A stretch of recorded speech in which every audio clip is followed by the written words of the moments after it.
Hey people, it's Nice Talkie. Now, this is Black History, the Bacon Rebellion. So, this is from History.com. Jamestown had once been the bustling capital of the colony of Virginia. Now it was a smoldering ruin, and Nathaniel Bacon was on the run. Charismatic and courageous, he had spent the last several months leading a growing group of rebels in a bloody battle against William Berkeley, the colonial governor, and he wasn't about to stop now. Forces were coming soon from England in an attempt to take his militia down. But Bacon and his men couldn't surrender. Hunker down, he told them. Hide in the woods for the time being, but keep up the fight when they arrive.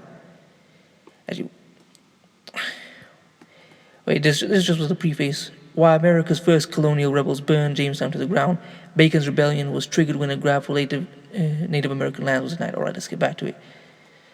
Forces would be coming soon from England in an attempt to take his militia down, but Bacon and his men couldn't surrender. Hunker down, he told them. Hide in the woods for the time being, but keep up the fight when they arrive. Soon Bacon would be dead and his militia defeated. The rebellion he led is commonly thought of as the first armed insurrection by American colonists against Britain and the colonial government. 100 years before the American Revolution, Bacon and his armed rebels ransacked their colonial capital, threatened its governor, and upended Virginia's social order. Many were executed for their actions. Right after the Revolutionary War, Thomas Jefferson and others upheld the event as a brave stand by embattled colonists. Today, though, historians see it as a tussle over the ownership of the colonial frontier and an effort to further drive Native Americans off their land. At the time, wealthy settlers had built profitable tobacco plantations and used their crops to pay high colonial taxes. But for poorer Virginians, times were lean. Only people who owned land could vote, and indentured servants and poorer Virginians who did not feel disenfranchised. Poor farmers had been hit hard by falling tobacco prices, and many on the borders of the colony's frontier wanted to expand westward. There they faced threats from Native Americans intent on protecting their ancestral lands. When the colonists called on their governor for military support, he refused. Berkeley had long tried to balance his colonists' wishes against those of the tribes on Virginia's borders, but his attempts to appease all sides failed, especially when he used new trade rules to increase his wealthy friends' fortunes. Bacon, who had recently arrived in Virginia and was Berkeley's cousin by marriage, was disgusted by what he viewed as the governor's disloyalty and unfairness. In March 1676, after attacking a friendly tribe and falsely accusing them of stealing his corn, Bacon insisted that the governor financed and supported militia to attack Native Americans on the colony's border. Berkeley refused, infuriating Bacon. He began to amass a militia of his own. Drunk on brandy and the prospects of the land to which they thought they were entitled, Bacon and his men headed south. There they met a group of Occaneechi people whom they enlisted to help them fight a group of Susquehannocks. The Occaneechi helped, but were met with a brutal reward. After the skirmish, Bacon and his men turned on them, slaughtering most of the Occaneechi and decimating their village. Well, that's what traitors get. Bacon declared a rebel by the Virginia governor. In response, Berkeley declared Bacon a rebel and scheduled elections for a new assembly to solve the problem for good. But Bacon was immediately elected to that legislative body, and when he headed to Jamestown to begin his tenure there, was met with a chilly welcome. As the assembly convened, Bacon got on his knees and apologized to the governor. His supporters erupted with cries for the governor to let him lead a new campaign. The governor eventually kicked him out of the assembly. Humiliated and furious, Bacon gathered his troops. A few weeks later, he marched towards Jamestown with 500 supporters and another demand to lead the colony into the war against Native Americans. As Bacon's men stood off with Berkeley's, the governor opened his shirt and showed Bacon his bare chest. "Here, shoot me," yelled Berkeley, daring Bacon to shoot. Instead, Bacon retreated and began traveling throughout Virginia, recruiting other disgruntled rebels. Berkeley accused him of rebellion and treason, and Bacon responded with heated proclamations of his own, accusing the governor of having sold his friends, country, and the liberties of his loyal subjects to the barbarous heathen. He accused Berkeley of trying to force the colonists into a civil war, while fomenting one of his own. Bacon and his men began conducting their own raids around the colony, attacking friendly tribes like the Pamunkey people, and gathering more supporters as they went. Among the mobs were black and white indentured servants. Please keep that in mind, what I just said. In September, matters come to a head. Governor Berkeley had been traveling throughout Virginia to recruit supporters of his own and returned to Jamestown to issue a final proclamation condemning Bacon. In response, Bacon and his men rushed into Jamestown, burning and pillaging as they went.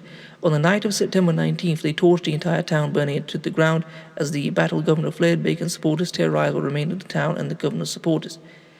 Finally, the Crown intervened. News had taken months to travel to England, and Charles II took until late October to respond. By then, Bacon's rebellion was falling to pieces. The day before Charles II's proclamation about the rebellion, Bacon died of dysentery. Without their leader, the rebels floundered. Berkeley, assisted by an English naval squadron, soon defeated the remainder of the rebels, and Berkeley returned to Jamestown. There he exacted his final revenge against Bacon. At Berkeley's insistence, 23 of Bacon's supporters were hanged. The governor would have hanged half the country if they had let him alone, remarked one observer. Berkeley didn't get the chance. Charles II's commission clashed with the governor, whose authority had been undermined and whose 27 years of governance were now ending in disgrace. After arguing with the commissioner who had been given authority to end Berkeley's governorship, Berkeley went to England to beg Charles II to let him keep his post. Sick and weakened by the crossing, 6 weeks later, Berkeley landed in London a broken man, writes historian Warren M. Billings. Gone were his allies at court. The old governor's one desire was to clear himself with the king. There was no opportunity. Berkeley died before he ever saw the king. How Bacon's rebellion planted the seeds of race-based slavery. In the aftermath of the rebellion, white planters reacted with alarm to the anger they had seen among the black Virginians who had joined Bacon's rebellion. The planters had not been able to control this rowdy labor force of servants and slaves, historian Ira Berlin told PBS, but soon after Bacon's rebellion, they increasingly distinguished between people of African descent and people of European descent. They enacted laws which say that people of African descent are hereditary slaves. Planters feared that white indentured servants could do, so they slowly eliminated the system, relying instead on black enslaved people to work their plantations. Backlash from Bacon's rebellion is credited with helping kick off the racial distinctions that defined the colonies and the United States that followed. As for the Native Americans caught in the crosshairs of Bacon and Berkeley's feud after the massacre, the few Occaneechi people who remained fled their traditional lands. Eventually they merged with another tribe in 2004. A small group of Occaneechi people brought back a 25-acre parcel of their traditional lands, the first time Occaneechi people have owned land as a tribe for over 250 years. So, I want you to understand this, that this is a very important piece in Black American history, because this is the time when black people started being distinguished from people who were European, and laws began to be put in place to separate them. And it's very important to understand this because the whites took the laws which gave them a few privileges and treats that distinguished them from the black slaves, even though it didn't really elevate their status in any real way, because the majority of them were still poor. So when people talk about this whole blacks and whites and all other groups coming together, I mean, Fred Hampton was very, very famous for it. Malcolm X believed in it, and he said, "I believe in the brotherhood of all men, but I'm not going to make brotherhood with someone who doesn't believe in it," something like that. And Fred Hampton, he talked about poor whites and that, and Martin Luther King. This is nonsensical. Okay, this has been here from the beginning.